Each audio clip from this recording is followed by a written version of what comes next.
guys, Charlie the plumber here. Hey, welcome to Iron County, Michigan. We are here in the Michigan's Upper Peninsula, and I'm standing in front of our double lung hunt camp. This is our camp. We've had it since 1992 roughly. Hunting in the same spot as one of the local guys, our buddy from Lucky Four Lodge. Their grandfathers or ancestors used to have the 100-year lease out back here. Back in the 70s, 80s, 90s, something like that. The federal government come to them and said, hey, you got to pull your cabin out. We're no longer doing the leases. We hunt here every year. This is our hotel. So basically what we've got is we've got a 16 square tent. First year we've used is this year, which is 2022. So what you got is that green tarp up top. That's what we call a fly. And that fly, what that does is that gives us an insulation barrier between the top of the tent and the tarp itself, so our heat doesn't just go shooting out through the roof. So that tarp there is a 24 by 24. So obviously we've got the hangover so that you can see we've got snow here in the 17th of November. As the snow hits the tarp, it kind of runs off to the side. We've got 200-pound cylinders of gas. We've got an LP gas heater inside the tent. It's an 85,000 BTU. This heater we've got set at 0 to 1, so it's just above pilot, keeps us plenty warm. You can see the chimney going up through the front. This is a newer tent, so it's got the little, I don't know what you want to call it, but when they hook these tents together in the service or in the military, they've got the two big circle pieces on both ends of the tent where they used to pipe heat from one tent to another. So we've got one on this corner, we've got one on the opposite corner. So we've got the chimney coming out one, and then we've got just a couple of fence posts drove into the ground and they go up. We've got that chimney wired to the fence post so it doesn't go nowhere. Obviously the can bag, we've got a shovel there. We've got a water container. Obviously you got to have water in there. Obviously you've got to have the tarp. You don't have to have the tarp, but it sure does work out nice. Basically this keeps all our goods so they're not full of snow. We've got a barbecue up there, and then that is also where we keep some of our drinks and whatever. So we have a little drink making station there. Ice, and you got the bush latte. You got to have bush latte at your camp. So these are things that we all have. That canopy could disappear in the next sooner than later years because that sucker is 172 pounds. It is so heavy, but we're bringing it up here just because if it does get ruined, obviously you don't want it to, but if it does, no harm, no foul. So this here is our camp trailer. Camp trailer is basically 20 feet long, roughly 6.5 feet wide, and then it's roughly about 4 to 5 feet high. This hauls all our gear, our four-wheelers, our tents, cots, bunks, whatever we have. All our gear comes up in the back of that trailer. Next year we've decided that what we're going to do is we talked about buying a complete enclosed-in trailer, but next year I think what's going to happen is rather than just buying a new trailer, since this one is pretty much set up for what we need, got the heavy axles, the new tires and all that stuff, sounds like we're just going to put posts going up and we're going to buy a bigger tarp to tarp that off so it's more like a horse trailer. We can carry more stuff, but the goal is not to carry more stuff. The goal is to be able to put more stuff inside the trailer without having to crawl in there on your hands and knees and crawl back out. This way, if we can get up high enough, we can walk in there, we can put our stuff down, hang our coats, hunting coats and whatnot in there, and then that way we have them and we're not fighting with the smaller tent, less storage room. We did go from a 16 by 32 to a 16 square, so it has been a little bit of a culture shock for us. You can hear the generator running in the background. It's a Generac generator we've had for about 4 years up here, and basically the only reason we have it, now we make toast with it. We charge our Milwaukee batteries with it at nighttime, and we also run 4 CPAPs up here. Right now, standing here in front of our kitchen, like I say, brand new this year. We've never used it before. So we built it the way we thought we wanted to have it. Take you through the whole thing. So basically what we got, full kitchen, 4-burner stove on it. We've got the shelf up top for coffee cups and paper plates, silverware. Down below we got a shelf to store pots and pans and cutting knives and forks and stuff like that, the big stuff. We got our water jug here. So when we're up here in the UP, we drink a lot of water, obviously. Years ago, we used to get the push button ones, the ones that we bought from the store, 2.5 gallons. We actually went to this water jug because you can turn it. You don't have to hold the button up. So that's been a nice addition for us this year. And then we went to the commercialized trash can. Before we had just a bag that would wrap around 4 copper pipes, and we would hang it from one of our posts. I feel as though it works awesome, works so much better. And then back here in the corner, we have our dishwash station. So we got our 2 tubs and then our strainer. We get that back in the corner. In this corner in the morning, when one of our guys is cooking breakfast, super, super hot. It gets really hot in the corner. But, it is what it is. It's one of them things that you really can't stop it. Next year, what we plan on doing is maybe getting some more fans in here to circulate air. But right now, this is our full kitchen. So you guys got this kitchen at home, I'm sure. Same thing. So inside this tent, basically we've got a sheet of tarp all the way across the bottom. We've got a heavy layer tarp. It's like a 10 mil tarp. And then we've got carpet inside here. So when we come in at night, put our boots away, hang our coats up, and we put our slippers on. Because obviously you don't want to sit in your boots all day. So we put our slippers on, or Crocs, or whatever you choose to wear. Right now it's probably 72.3 in here, something like that. So it's pretty comfortable, but we have a new stove this year. It's a gas-fired stove. With that gas-fired stove, it seems like it ramps up and then cools down, ramps up, cools down. So, we'll figure that out in the future. So over here, guys, this is the mechanical room. This is the heating system for the tent. We've got a 85,000 BTU LP gas-fired unit heater. It does have a fan on the bottom, and during the daytime, the fan doesn't work. At nighttime, we have a small generator that we run so we can run our CPAPs inside the tent. And when we do that, we also do plug in the heater, so we've got a fan that tries to circulate the air through the system.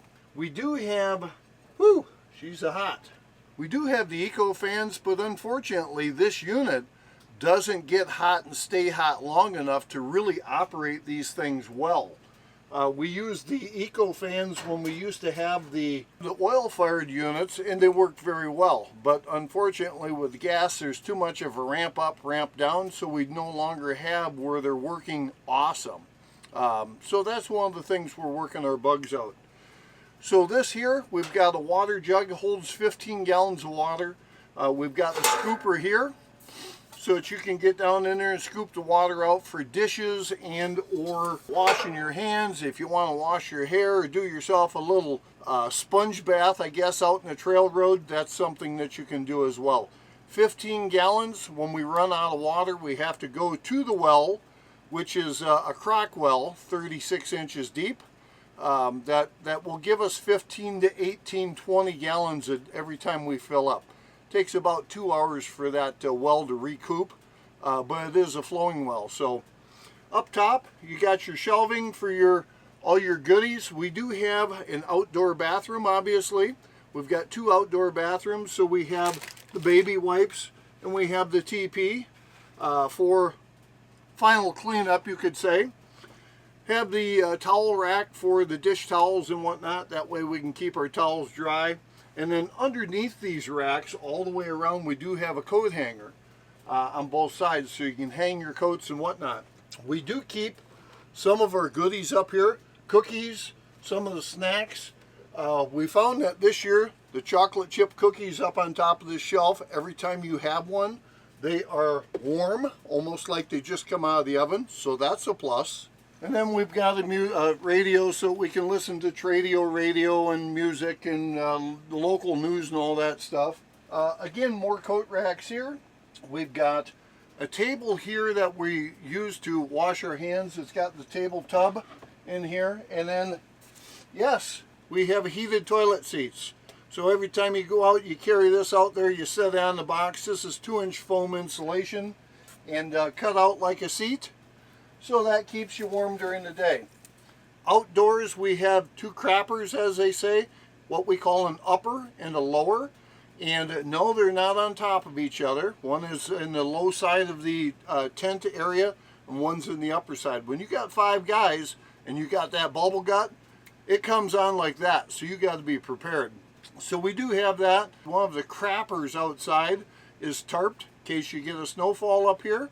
That way you're not getting full of snow while you're outside doing your business. So we also got the mirror up there if anyone wants to look real cool and comb their hair and all that good stuff. It is there for shaving and whatever you may need for. So this here is our lighting command center. Basically we went to LED lighting up top. So no lanterns anymore, no more hoses going up the wall. This is basically a full LED box, 12 volt box. The box itself, I pulled out one of the old boats that I had. It's got the push buttons like you would see in a boat. And then we've got one extra here, but I've got my watch charger in the one. We've got a cigarette lighter, a couple of cigarette lighters, and then we've got 2 control boxes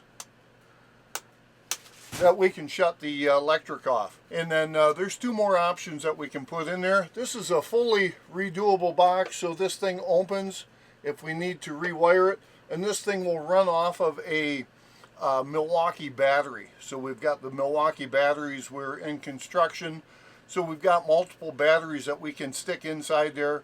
We charge the batteries at night. We've got a quick charge station in here that we plug the batteries back in. So this pole here is probably, I'm going to guess, 16 foot tall, maybe 14 foot tall. It does have the center ridge pole in it, and we've got our table built around the center ridge pole. Basically, this has got room for 5-6 chairs. Obviously, you can see we have a lot of stuff on the table. It's hard to put stuff away. We put drink cups and whatever away after we wash them. But we've got the toaster set up there. The toaster is a new thing for us this year, being that it's run by the generator, and that was a big plus for us. So we got the bunk system. You see the bunks in behind us? So basically everyone has their own bunks. Actually, we took these bunks and we made these bunks out of old scaffold pieces that we had. One of our guys, RK, 16-foot deer blind guy, is a carpenter, obviously. And what we did was we took this scaffold system, we cut it down so it wasn't quite as wide, and we've got the 2 end pieces, the 2 corner pieces are full size. But we kind of made these work with the scaffold picks. And then in the front of the bunks, we actually have a fold-down shelf that we use for extra seating and whatnot. That may change next year. We used it also for the guys to get up on that second bunk, so there was no ladders or anything like that. You can see that some of the guys have the clotheslines in front. This was just added the last day or so. It's a pretty good idea because we really don't have great clothes hanging situation here yet. But we are working on that. Obviously, you don't want to hang your socks above the kitchen table to dry out when they get damp. But that's a pretty good idea. So this is my bunk here. Basically, I've got one of the LED lights mounted up underneath my bunk. That way, when I turn it on, I can kind of see what I've gotten. You know, if I open up a clothes bin or a box or something like that, I can see what's inside here. So, really works out well. We've got just an air mattress, and I've got a secondary mattress on there. We are basically sleeping one way, one the other way. So we do have some room in there that we've got. These things are pretty much pulled to the end. You use what you got to use, guys. Next year the bunks may get a little bit smaller as far as width goes, but we're going to get that worked out. So around the outside of the tent, we've got 4-foot bubble wrap insulation in here. Basically, this bubble wrap insulation just kind of keeps some of the heat in, along with the carpet and the tarp on the bottom. We brought a small roll this year because we didn't know exactly how much we needed. So this roll here actually doesn't come quite all the way around. Well, next year we'll work that out. But other than that, this bunk here is for Zach, the producer and owner of Small Town Laser Creations. Basically, he doesn't have the area underneath his bunk, so this is his catch-all bunk for his totes and whatever as the case may be. Again, 5 chairs in here. We do have a 6th chair for company, and then we've also got the benches. So other than that, we are good with the tour, and I'm going to let you go. I appreciate everyone stopping back by the channel. And don't forget to check out Small Town Laser Creations. They're our publishers for our channel. It's my son and his girlfriend. And Tuesday nights we go live, 7 p.m. Eastern Standard Time. Come on, check out our live stream that we do. Facebook, Instagram, TikTok, charleytheplumber.com. Don't forget, one of the few things in life you get for free, even on the internet. We'll talk to you guys soon. Thanks for watching.